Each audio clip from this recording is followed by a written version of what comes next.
Media TV tugenda tubageza ibiganiro bitandukanye, tugasura abakozi b'Imana bagiye batandukanye kugira ngo bagire byinshi batuganiriza, baduhe amakuru yo mu gihugu cy'ijuru, baduhugure ku by'uru rugendo, batugire inama ku by'uru rugendo. Uyu munsi rero nanone Ibyahishuwe Media TV hari undi mukozi w'Imana twagiye kureba, ariko nanone Ibyahishuwe Media TV tuba tubabwira ngo mujye mukanda subscribe, like, comment, musangiza n'inshuti kugira ngo natwe dukomeze dukore ibiganiro bigiye bitandukanye, dukomeze dusura abantu, mujye musangiza benshi kandi comment zanyu ni ingirakamaro. Uyu munsi rero twagiye gusura umukozi w'Imana Apotre Jean. Ni umukozi w'Imana arazwi ahantu henshi cyane, afite ibintu byinshi aduhishiye, aratuganiriza kuri uyu munsi. Reka tumubagezeho maze adusuhuze, atwibwire, namara kutwibwira akomeze atubwira n'ibyo aduhishiye kuri uyu munsi wa none. Karibu pasiteri, karibu pasiteri. Murakoze. Nkuko mwabivuze, nitwa Apotre Jean, uturuka hariya mu karere ka Gicumbi, yahoze ari Byumba, aho bita Kageyo, Gihembe. Ndi umukozi w'Imana. Tugusenga, tumara gusenga tuganire. Mana, mu izina rya Yesu, tubeshejweho nawe, tugushimiye ibyatambutse tukageje ibiri imbere. Herekeza ijambo ryawe muri uyu mwanya mu mitima, mu matwi bagiye kubyumva, mu izina rya Yesu, amen. Reka dusangire icyanditswe aho umwuka w'Imana ari kunyobora ko dusangira kuri aya manywa, muri aya masaa 6:30. Ni igitabo cy'ubutumwa bwiza bwa Matayo, igice cya 27, umurongo wa 3 turageza 6. Maze Yuda wamugambaniye abonye ko urubanza rutsinze Yesu, aricuza, asubiza abatambyi bakuru n'abakuru bya bice by'ifeza 30 ati, nakoze icyaha kuko nagambaniye amaraso atariho urubanza. Ariko bo baramusubiza bati, biramaze ni ibyawe. 5, ifeza azijugunya mu rusengero, arasohoka, aragenda, arimanika. Ndushaka turekera aho ngaho. Ndashaka kugira ngo tuganire aya magambo ifite teme ivuga ngo Yuda wawe agomba kwimanika.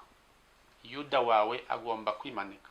Uko byumva ntago mbyitayeho, nuko muri wowe ubitaradubiza mu bwonko bwawe ntago mbyitayeho. Icyo nzi nuko umwuka wera uherekeza ijambo, watumye ijambo ribaho, niwo utuma umwuka wera agenda akumvisha ijambo ry'Imana. Yuda mvuga, uyu nguyu yabaga mu ntumwa 12 hamwe na Yesu Kristo, bagendana baryamana mu butumwa bwiza bwa evangelization, mu ivuga butumwa. Yabaga mu ntumwa zose uko ari 12, nawe abarwamo. Ariko Yuda yaje kugira ikibazo kuko yari yizeye imbaraga z'uwo mucunguzi babanaga, ndavuga umwami w'abami ayo Yesu Kristo. Yizeye ubushobozi bwe, bituma ajya mu mubiri, maze aragambana, aragenda aca ruhinga nyuma, aca iruhande, aragenda aramugambanira. Amugambaniye, kankwibutse ko Yuda niwe wari umubitsi, yari umubitsi. N'ubu ababitsi barahari mu nsengero zitandukanye n'ahantu hatandukanye, muri za departement zitandukanye hari ababitsi, namwe murabizi. Iyo umubitsi, iyo mu kazi runaka ugomba kuba umubitsi. Iyo uri muri banki hari n'abashinzwe amafaranga, babita abakesiyere. Ariko Yuda yari umubitsi mu gihe cy'intumwa, niwe wajyanaga uruhago. Hanyuma Yuda yakozemo umutima nama we, conscience we wayamuobrije, uramutegeka ashingiye ku bushobozi n'ububasha umwami we Yesu yari afite. Afata ya mafaranga, niko dusomye mu ijambo ry'Imana, afata ibice 30, aragenda ajya kumugambanisha, nangwa se aragenda ajya kumuvuganira kugira ngo amute muri yombi. Rero ubwe niwe wabyibwiye, aragenda yagambana. Ariko uko yabikoze ntago byakunze, kandi naho byakunze we ubwe yaricujije. Nta muntu wamuhanuriye, nta muntu wamubwirije, nta mwuka wera yari afite, ahubwo mutima namuhana wamutegetse kwicuza. Amaze kwicuza abonye bya bindi yakoze, aragenda ubwe ahitamo urupfu rwo kwimanika, cyangwa mu kinyarwanda cyacu cy'uyu munsi ni ukwiyahura, niko mu kinyarwanda bivuga. Rero yuda wo mu ntumwa ntawe uri hano tuvugana. Yenda umuntu ashobora kwitwa izina yuda, ntago muzi, ariko babaho, ariko ntago yuda mvuga ari uw'icyo gihe, kuko icyo gihe ntago akiriho. Ahubwo ndashaka kuvuga iki: yuda agomba kuba mu buzima bwa buri munsi, yuda agomba kuba mu kazi kawe, yuda agomba kuba mu mikorere yawe, yuda agomba kuba mu ntekerezo, akakuzaho no mu mwanya narindi gukurikira amakuru mu bantu bamaze kwiyahura iyo mu ntara zitandukanye, iyo za Rwamagana, bitewe n'imitekerereze n'imyumvire itagira umwuka wera. Iyo umuntu adafite imbaraga z'umwuka wera zimukontrolinga cyangwa se zimubwira, hari undi mwuka, hari izindi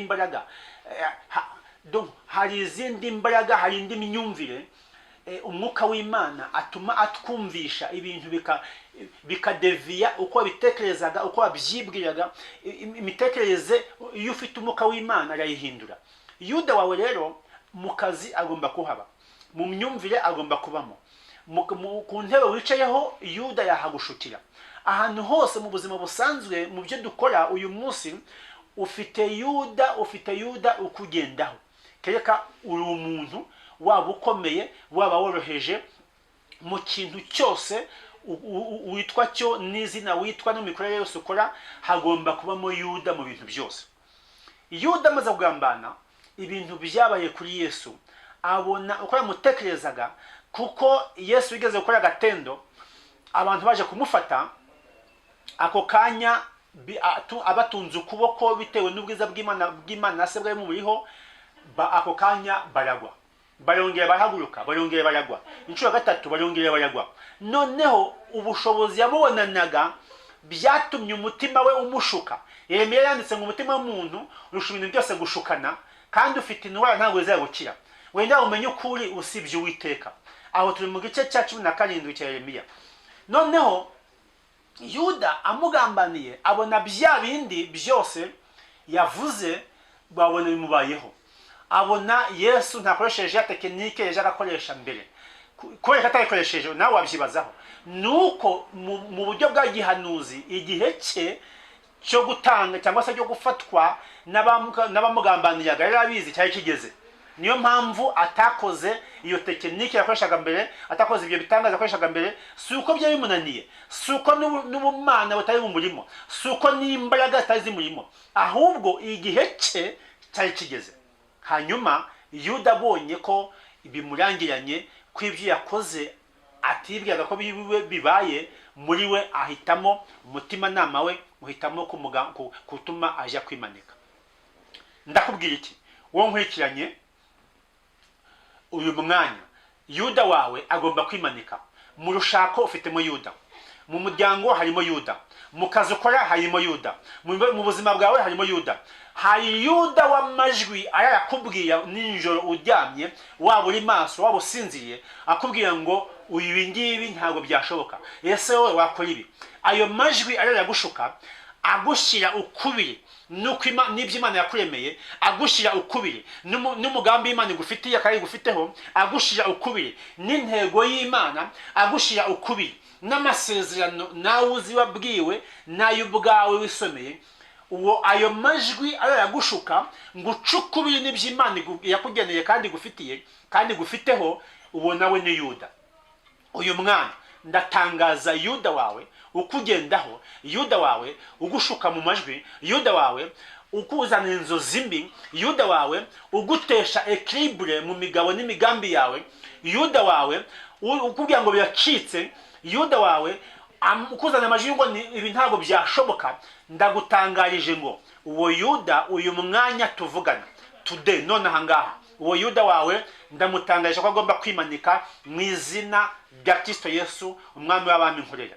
Uyu mwanya Yuda mu buzima bwawe akugendaho, mu kazi kawe akugendaho, mu rushako akugendaho, yuda w'inzozi mbi akugendaho, yuda w'inyatsi akugendaho, yuda w'ihombo akugendaho, yuda ugutegeka uko umutima wawe utatekereje. Uwo nguwo muri uyu mwanya yuda wagiye mu gihe cy'intumwa nta gihari, ariko amajwi yatumye yuda aja kwimanika n'uyu munsi nawe urayagendana, urayaryamana, urayirirwana, urayambariraho. Nubwo wambaye neza ukaba umuntu nk'uko Imana yagupangiye, nk'uko Imana yakugeneye ibigutunga, nuko wambara, nuko ubaho muri uyu munsi wa none. Ariko hari yuda uba ugenza ubuzima bwawe kugira ngo nawe ubwawe arebe ko wakwiyahura. Uyu munsi wowe muntu ugira amajwi yo kugira ngo wimanike, kugira ngo wiyahure, wikwigirira nabi, Imana yawe iracyahari, Imana yawe iracyashoboye, Imana yawe yakuvukishije, ukaba ukiriho, ukaba ukigenda, wigira ubwoba. Nubwo bwoba ni yuda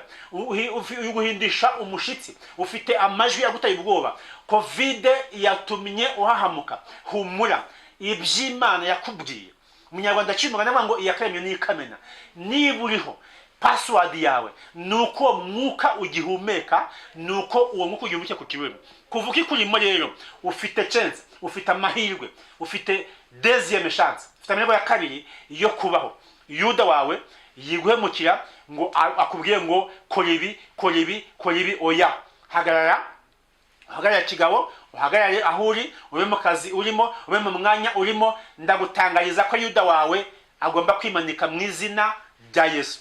Ese ni mu rushako ngo wahukane, cyangwa byacitse, cyangwa uje ahandi, cyangwa ukora bidakorwa? Oya, ayo ni amajwi yuda ashoreye yavane mu matwi yawe n'umutima wawe. Hanyuma wowe ubwawe unambe ku Mana.